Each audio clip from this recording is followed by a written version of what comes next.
Hello बच्चों, स्वागत है आपका आपके अपने यूट्यूब चैनल स्टडी पॉइंट पर। और आज हम आपको पढ़ाने वाले हैं इंट्रोगेटिव सेंटेंसेस के ट्रांसलेशन कि इंट्रोगेटिव सेंटेंस जो आपके होते हैं उनके वाक्य अनुवाद जो हैं वो कैसे बनाए जाते हैं और उसका रूल क्या होता है।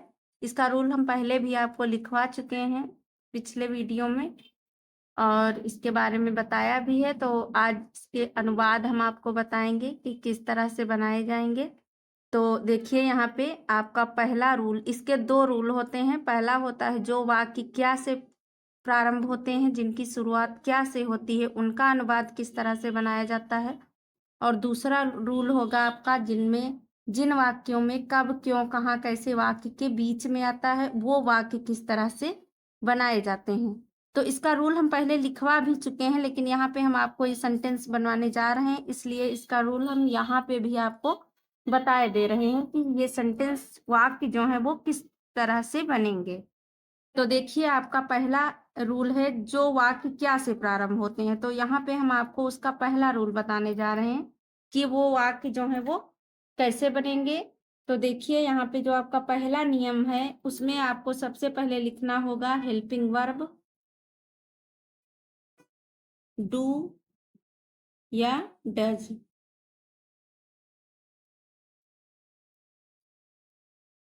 डू डज और उसके बाद आपको लिखना होगा सब्जेक्ट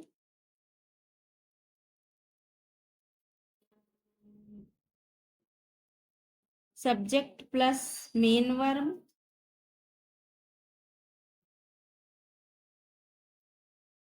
उसके बाद आपको लिखना होगा ऑब्जेक्ट।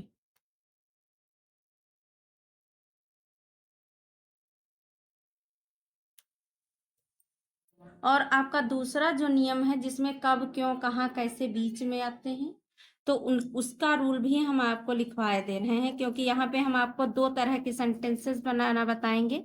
तो आपको दोनों जो नियम है उनके बारे में पता होना चाहिए। तो पहला हमने आपको लिखवा दिया है और दूसरा नियम है जिसमें कब क्यों कहाँ कैसे वाक्य के बीच में आएगा, तो वो सेंटेंस आपको किस तरह से किस फार्मूले के आधार पे बनाने होंगे। तो यहाँ पे देखिए सबसे पहले आपको लिखना होगा question word,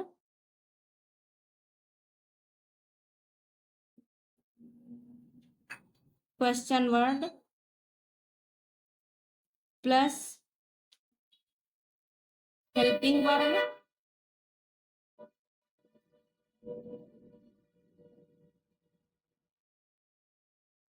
helping verb plus subject, subject plus main verb,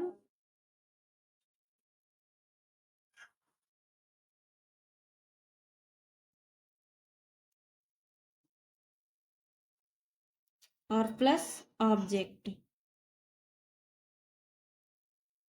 तो ये हो जाएगा आपका दूसरा नियम, ये पहला नियम और ये दूसरा नियम।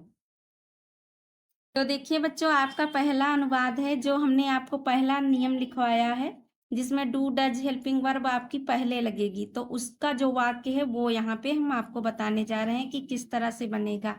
तो देखिए आपका पहला सेंटेंस जो है वो है क्या रूबी मैच खेलती है। तो यहाँ पे ये वाक्य जो है आपका वो क्या से प्रारंभ है। तो जो वाक्य जो सेंटेंस आपके होते हैं वो जो क्या से प्रारंभ होते हैं, जिनकी शुरुआत क्या शब्द से होती है, तो जैसा कि हमने आपको यहाँ नियम में रूल में लिखवाया है कि आपको सबसे पहले हेल्पिंग वर्ब का प्रयोग करना होगा, वो भी सब्जेक्ट के अकॉर्डिंग कि आपका सब्जेक्ट क्या है उसके अनुसार आपको हेल्पिंग वर्ब सहायक क्रिया जो है वो लगानी होगी। तो यहाँ पे आपका सब्जेक्ट है रूबी, तो रूबी क्या मतलब कि लड़की, रूबी जो है वो एक नाम यानी कि अकेली लड़की है, तो ये हो जाएगा आपका सिंगुलर सब्जेक्ट यानी कि एक वचन। तो एक वचन में आपकी जो हेल्पिंग वर्ब लगेगी वो लग जाएगी डज। तो यहाँ पे आपको सबसे पहले लिखना होगा डज,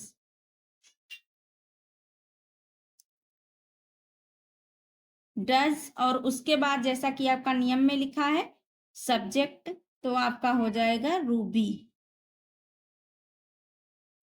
डज रूबी। और फिर मेन वर्ब आपकी हो जाएगी, तो मेन वर्ब जो मुख्य क्रिया है इसमें वो क्या है खेलना, यानी कि कर्ता के द्वारा जो कार्य किया जाता है वही आपका मेन वर्ब होता है, मुख्य क्रिया होती है। तो इस वाक्य में कर्ता के द्वारा क्या कार्य किया जा रहा है, जो रूबी है वो क्या कर रही है, वो खेल रही है। तो यानी कि जो खेलना है वो मुख्य क्रिया है, मेन वर्ब। तो यहाँ पे आपको खेलने की इंग्लिश लिखनी होगी, तो खेलने की इंग्लिश क्या होती है, प्ले। तो डज रूबी, और यहाँ पे हो जाएगा प्ले, प्ले। और फिर आपका ऑब्जेक्ट जैसा कि नियम में लिखा है, तो आपका ऑब्जेक्ट क्या बच्चा, मैच। तो यहाँ पे हो जाएगा क्रिकेट। और फिर आपको क्वेश्चन मार्क लगाना है।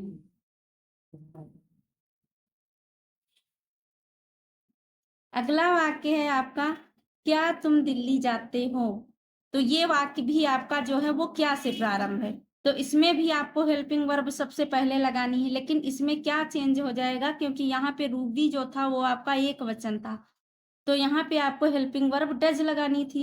और यहाँ पे जो है आपका सब्जेक्ट वो तुम है, तो तुम यानी कि यू। तो तुम जो है वो क्या है, बहुवचन है। तो यहाँ पे आपको सहायक क्रिया डू लगानी होगी सब्जेक्ट के अनुसार, तो आपका हो जाएगा डू। और उसके बाद तुम, जो सब्जेक्ट है तुम की इंग्लिश क्या होती है, यू, तो डू यू। और फिर मेन वर्ब आपका क्या है, जाना। जाने की इंग्लिश आपको लिखनी है मुख्य क्रिया, तो जाने की इंग्लिश होती है गो, तो हो जाएगा गो, डू यू गो, और आने जाने में लगता है टू, तो ये हो जाएगा टू। और फिर ऑब्जेक्ट आपका क्या बचा, दिल्ली, तो यहाँ पे आप लिख देंगे दिल्ली। और फिर क्वेश्चन मार्क। अगला वाक्य है आपका, क्या वह रोती है। तो ये वाक्य भी आपका क्या से प्रारंभ है, तो यहाँ पे भी आपको हेल्पिंग वर्ब पहले लिखनी है, तो यहाँ पे भी हेल्पिंग वर्ब आपकी सब्जेक्ट के अनुसार लगेगी। तो यहाँ पे आपका सब्जेक्ट जो है वो एक वचन है, तो यहाँ पे भी हो जाएगा डज, डज। और वह लड़की के लिए प्रयोग किया गया है, तो यहाँ पे हो जाएगा सी, डज सी। और फिर मेन वर्ब आपका क्या है, रोना, यानी कि रोने की इंग्लिश आपको लिखनी है, तो डज सी। और रोने की इंग्लिश क्या होती है, वीप, तो ये हो जाएगा आपका डज सी वीप। और इसमें आपका ऑब्जेक्ट है नहीं, तो यहाँ पे आपको ऑब्जेक्ट नहीं लिखना है, क्वेश्चन मार्क लगा देना है। अगला वाक्य है आपका, क्या वे पढ़ते हैं। तो यहाँ पे भी आपको सब्जेक्ट के अनुसार हेल्पिंग वर्ब लगानी है, तो यहाँ पे वे जो है, दे, वो आपका बहुवचन है, तो यहाँ पे आपकी हेल्पिंग वर्ब लग जाएगी डू, डू, डू। और वे की इंग्लिश होती है दे, डू दे। और फिर मेन वर्ब क्या है आपका, खेलना, तो क्या वे खेलते हैं, तो यानी कि इसमें ऑब्जेक्ट तो है नहीं, सब्जेक्ट और मेन वर्ब, तो यहाँ पे आपने सब्जेक्ट लिख दिया, इसके बाद आपको मेन वर्ब लिख देनी है। तो मेन वर्ब क्या है, खेलना, तो खेलने की इंग्लिश क्या होती है, प्ले,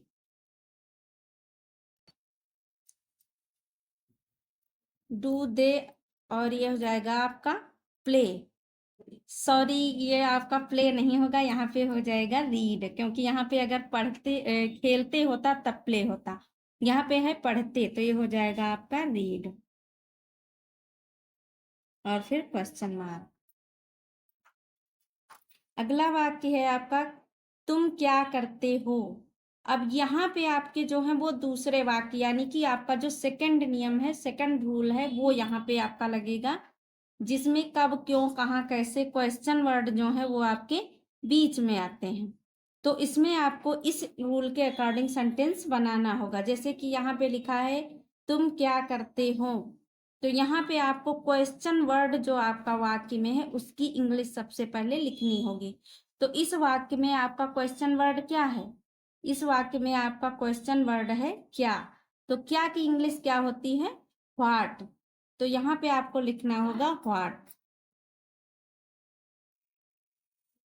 व्हाट। और फिर आपको इसमें देखना है वाक्य में कि आपका सब्जेक्ट क्या है, तो सब्जेक्ट है आपका यहाँ पे तुम, तो आपको तुम के अनुसार यहाँ पे हेल्पिंग वर्ब का यूज करना होगा। तो यहाँ पे हो जाएगा तुम के अनुसार आपकी हेल्पिंग वर्ब सहायक क्रिया जो है वो क्या लगेगी, तो तुम के अनुसार आपकी हेल्पिंग वर्ब जो है वो लग जाएगी डू, तो यहाँ पे हो जाएगा डू। और फिर आपका सब्जेक्ट क्या है, तुम, तो तुम की English you, what do you. और फिर करने की इंग्लिश क्या होती है, डू। यानी कि कार्य जैसे कि है सहायक क्रिया तो आपकी डू है ही, लेकिन यहाँ पे जो कार्य किया जाता है करने की इंग्लिश होती है डू, डू, डिड और डन, ये 3 फॉर्म होती हैं। तो यहाँ पे आपकी करने की इंग्लिश भी डू हो जाएगी, व्हाट डू यू डू। और यहाँ पे आपका लग जाएगा क्वेश्चन मार्क। अगला क्वेश्चन सेंटेंस है आपका, सीमा विद्यालय कब जाती है। तो ये इस वाक्य में आपका क्वेश्चन वर्ड क्या है, इस वाक्य में आपका क्वेश्चन वर्ड जो है वो है कब। तो कब की इंग्लिश यहाँ पे आपको सबसे पहले लिखनी है। तो कब की इंग्लिश क्या होती है, व्हेन। व्हेन। और फिर सीमा जो है वो एक वचन है तो आपकी हेल्पिंग वर्ब लग जाएगी डज। व्हेन डज और उसके बाद हो जाएगा सब्जेक्ट, तो हो जाएगा सीमा। व्हेन डज सीमा। और फिर जाने की इंग्लिश मेन वर्ब आपकी गो, तो ये हो जाएगी गो। और सीमा कहाँ जाती है, तो सीमा जो है वो विद्यालय जाती है, तो आपका ऑब्जेक्ट जो है वो हो जाएगा स्कूल, विद्यालय। और फिर क्वेश्चन मार्क। अगला वाक्य है, तुम उसे कहाँ बुलाते हो। तो इस सेंटेंस में आपका जो वाक्य है क्वेश्चन वर्ड जो है वो है कहाँ। तो कहाँ की इंग्लिश क्या होती है, व्हेयर। तो यहाँ पे आपको सबसे पहले कहाँ की इंग्लिश लिखनी है, तो ये जो हो जाएगा व्हेयर, व्हेयर। और फिर सब्जेक्ट आपका तुम है तो उसके अनुसार आपकी हेल्पिंग वर्ब लग जाएगी डू, व्हेयर डू। और फिर सब्जेक्ट आपका हो जाएगा यू, व्हेयर डू यू। और फिर हो जाएगा मेन वर्ब आपका क्या होगा, बुलाना, यानी कि मुख्य क्रिया जो है वो है बुलाना। तो बुलाने की इंग्लिश क्या होती है, कॉल, तो हो जाएगा कॉल। और फिर उसे, तो उसे की इंग्लिश हो जाएगी हिम। और फिर ये आपका क्वेश्चन मार्क। तो बच्चे इतने सेंटेंस हमने आपको ये ट्रांसलेट बनवाए हैं। और इसका जो अब ये हमने आपको इंट्रोगेटिव, अफर्मेटिव, निगेटिव और इंट्रोगेटिव सारे नियम बता दिए हैं, और इसके ट्रांसलेट भी हमने करवा दिए हैं आपको। अब अगले वीडियो में हम आपको प्रेजेंट कंटीन्यूअस टेंस के बारे में बताएंगे और उसके ट्रांसलेट करना आपको सिखाएंगे। अगर आपको ये वीडियो पसंद आया है, अच्छा लगा है, तो आप हमारे इस वीडियो को लाइक करिए, शेयर करिए और हमारे चैनल को सब्सक्राइब करिए। Thank you.